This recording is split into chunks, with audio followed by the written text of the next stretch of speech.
Strangely happy where I am, yet wonder what could be. It's not a case of needing more or wanting to be free. I could go and just explore, sail the seven seas, know that I'd find nothing more and come back on my knees. If I stay, she goes. If I go, she'll stay. But then if I go, she'll probably leave anyway. Non voglio più divulgarvi, così diamo inizio alla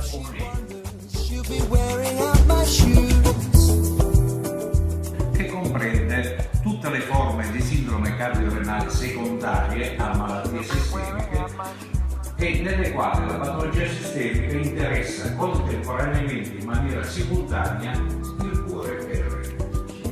Quindi questa è la nuova classificazione. La sindrome cardiorenale tipo 1 o A. Call me unexpectedly, like the fire warm inside, blowing from within. Una prevenzione dello scompenso.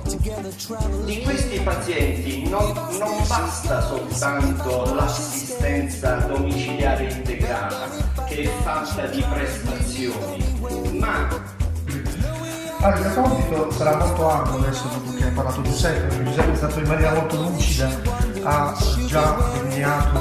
Presenta una defaglianza renale, viceversa molti pazienti con insufficienza renale.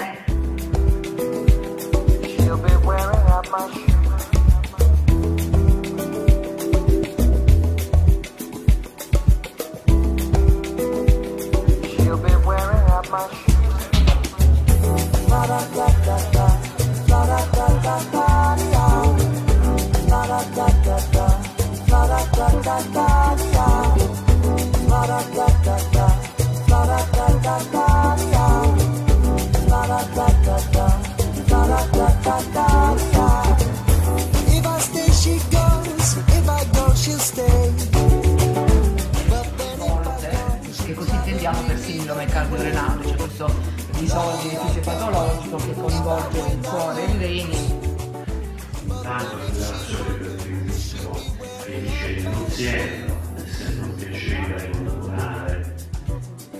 Per l'ultrafissione è un problema di gradiente pressione, cioè si esercita una pressione o dal lato i sintomi della congestione portano il soggetto al pronto soccorso. Bene, a parte questo, sono un importante fattore di progressione del danno. L'ultima relazione, dolce settembro, cerca una dottoressa del piazza.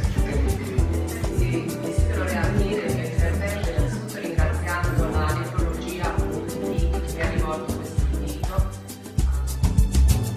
Strangely happy where I am, yet wonder what could be. It's not a case of needing more or wanting to be free. I could go and just explore, sail the seven seas, and know that I'd find nothing more and come back on my knees. If I stay, she goes. If I go, she'll stay. But then if I go, she'll probably